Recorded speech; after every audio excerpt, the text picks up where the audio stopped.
आकाश आज पूजा को अपनी ही शहर में देखकर बहुत खुश हो जाता है। पूजा पूजा पुकार कर वो उसकी कार के पीछे भाग रहा था। अचानक एक कार से टकराते टकराते बच गया। Are you mad? रमन ने उसको बचाते हुए कहा। थैंक यू दोस्त, मैंने आज यहाँ पूजा को देखा। उसको देखकर मेरा होश का ठिकाना नहीं रहा। ऐसे बोलकर आकाश रमन की गले लग गया। आकाश, तुझे पूजा से बिछड़ते हुए 7 साल से ज्यादा हो गया है, लेकिन ऐसा कोई दिन नहीं जिसमें तू पूजा को याद नहीं किया हो। पूजा तेरा सिर्फ दोस्त नहीं है, दोस्त से बढ़कर है। तू मान क्यों नहीं लेता? वो तेरा जीवन साथी ना सही, वो तेरा परछाई है जो तेरे साथ ना होकर भी हमेशा तेरे साथ चलती है। यार रमन, कैसे भूल सकता हूँ उसे? मैं उसकी दोस्ती का कर्जदार हूँ। पूजा ने हमेशा मुझे दिया ही है, बदले में मैंने उसे सिर्फ आंसू ही दिए। इस जन्म में पूजा की दोस्ती का कर्ज कभी चुका नहीं सकता। मैं अभी ऑफिस जाता हूँ। हाँ, मैं भी जाता हूँ। ऐसे बोलकर दोनों अपने अपने गाड़ी में बैठकर चले गए।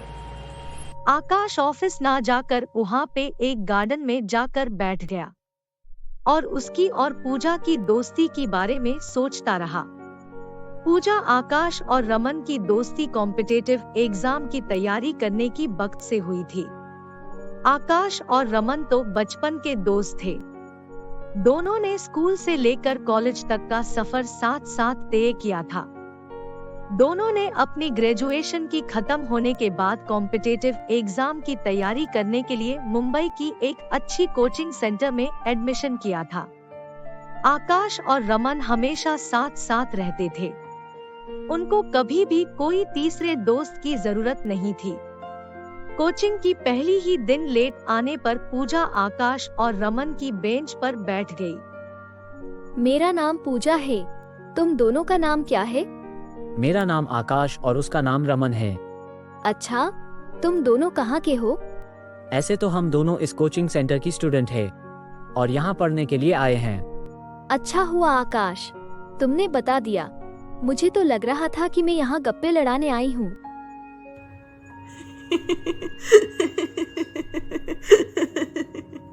ज्यादा अपनी दांत यहाँ मत दिखाओ। हम यहाँ पढ़ने के लिए आए हैं, तुम्हारी तरह मस्ती करने के लिए नहीं।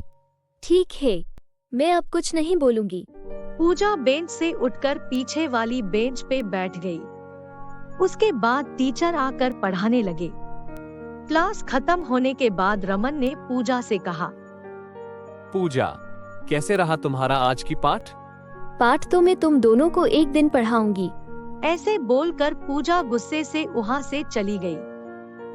अरे यार आकाश, हमने खामोखा पूजा को नाराज कर दिया।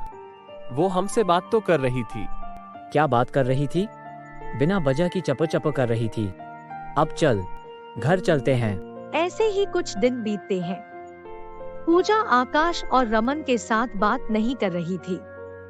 रमन पूजा के साथ बात करना चाहता था, लेकिन आकाश की मना करने से वो रुक जाता था। अचानक से एक दिन अशोक सर ने सरप्राइज टेस्ट किए। मैथ्स एंड इंग्लिश में आकाश और रमन को अच्छी मार्क्स मिले थे, लेकिन रीजनिंग में उनको बहुत कम मार्क्स मिले थे। उनको अपना रीजनिंग की मार्क्स देखकर बड़ा ही दुख हुआ। पूरे क्लास में पूजा के ही मार्क्स सबसे अच्छे आए थे। इसलिए अशोक सर बोले कि रीजनिंग सॉल्व करने में सब पूजा की मदद लेना। ये बात सुनकर आकाश और रमन सोच में पड़ गए। मैंने तुझे कहा था पूजा से माफी मांग लेते हैं, और तू तो रहा आकाश, अपनी अक्कड़ में रहता है हमेशा। कोई बात नहीं, पूजा हमारी मदद करेगी। अब देख मेरा कमाल, चल उसके पास जाते हैं।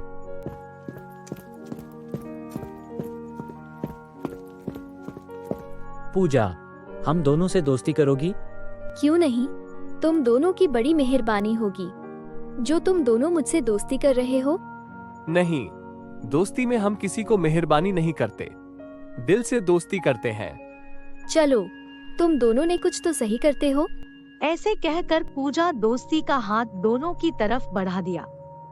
उस दिन से तीनों दोस्त बन गए। दिन ब दिन उन तीनों की बीच दोस्ती बढ़ती गई। कहने को तीनों दोस्त थे, लेकिन पूजा आकाश में ज्यादा बनती थी। पूजा आकाश के लिए कुछ भी करने के लिए तैयार हो जाती थी। ऐसा नहीं था कि रमन के साथ पूजा की दोस्ती नहीं थी, लेकिन वो दोनों के बीच इतनी घनिष्ठ नहीं थी जितनी पूजा और आकाश के बीच थी। कॉम्पिटिटिव की एग्जाम नजदीक थी, इसलिए तीनों दोस्तों ने जोर शोर से तैयारी कर रहे थे। अगर इस साल हम कॉम्पिटिटिव एग्जाम में अच्छे मार्क्स से पास नहीं होंगे तो मैं और रमन बीए एडमिशन करेंगे। अच्छा, पर मैं तो जैसे भी हो बैंक का जॉब करूंगी। ऐसे ही कॉम्पिटिटिव एग्जाम के दिन आ गए और तीनों दोस्त अच्छी तरह से एग्जाम दिए। एक दिन आकाश बाइक में जा रहा था। अचानक से एक पेड़ में टकराकर उसका एक्सीडेंट हो गया। पूजा ने अपना खून देकर उसे बचाया था, जिसकी वजह से आकाश की मां ने पूजा की दिल से शुक्रिया किया था। कुछ दिनों के बाद आकाश थोड़ा सा ठीक हो गया। तुम्हारा बहुत बहुत शुक्रिया पूजा, तुमने अपना खून देकर मुझे बचाया। तुम दिल की बहुत अच्छी हो पूजा। बस बस, मेरी तारीफ करना बंद कर अभी और जल्दी से ठीक हो जा। बहुत दिन हो गया है, हम तीनों ने कहीं घूमने नहीं गए। हाँ यार, पूजा ठीक बोल रही है। तू ठीक हो जा, फिर हम तीनों मिलकर मस्ती करेंगे। और कुछ दिनों के बाद आकाश ठीक हो जाता है। थैंक्स गॉड कि तुम ठीक हो गए। अच्छा, तो मैं अब चलती हूँ, कल मिलते हैं। ऐसे बोलकर पूजा वहाँ से चली गई। यार आकाश, मुझे लगता है पूजा तुमसे प्यार करती है। ऐसा कुछ भी नहीं है, उसके लिए हमारी दोस्ती बहुत मायने रखती है। इस समाज में यही तो बुराई है, लड़का लड़की एक साथ में देखा नहीं, उसको प्यार समझ बैठते हैं, पवित्र रिश्ते को भी बदनाम कर देती है। सोच बदल तू अपना रमन। पूजा एक बहुत प्यारी और शरीफ लड़की है। जितनी खूबसूरत वो है, उतना ज्यादा खूबसूरत उसका मन है। बहुत साफ दिल की है पूजा। तू जो चाहे कह ले आकाश। पूजा की आंखों में मैंने तेरे लिए प्यार देखा है। पूजा की दिल रूपी मंदिर का तू भगवान बन चुका है। पूजा निस्वार्थ भाव से तेरी पूजा कर रही है।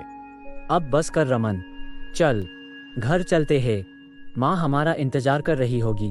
अगले दिन आकाश और रमन एक पार्क में बैठे थे, तब पूजा वहाँ पर आ जाती है। क्या बात है पूजा, आज बहुत ही सुंदर दिख रही हो। ये रेड कलर की ड्रेस तुम पर बहुत ही जच रही है। हाँ यार, आज तुम बहुत ही ज्यादा खूबसूरत लग रही हो। आज दिन ही बहुत खास है, क्यों ना मैं खूबसूरत लगूं? आज शाम को तुम दोनों क्या कर रहे हो? आज मेरा जन्मदिन है, इसलिए मैं अपनी घर में एक छोटी सी पार्टी रखी है, जिसमें तुम दोनों को आना पड़ेगा। तुम दोनों के साथ साथ मैंने और कुछ अपने फ्रेंड्स को बुलाया है। तुम दोनों जरूर आना, तुमको अच्छा लगेगा। हैप्पी बर्थडे पूजा, दोनों ने साथ में विश किया। अच्छा, मैं अब चलती हूँ, रात की तैयारी करनी है। तुम दोनों याद करके आ जाना। ऐसे बोलकर पूजा चली जाती है। अब आगे क्या होने वाला है, जाने के लिए देखिए हमारा अगला एपिसोड।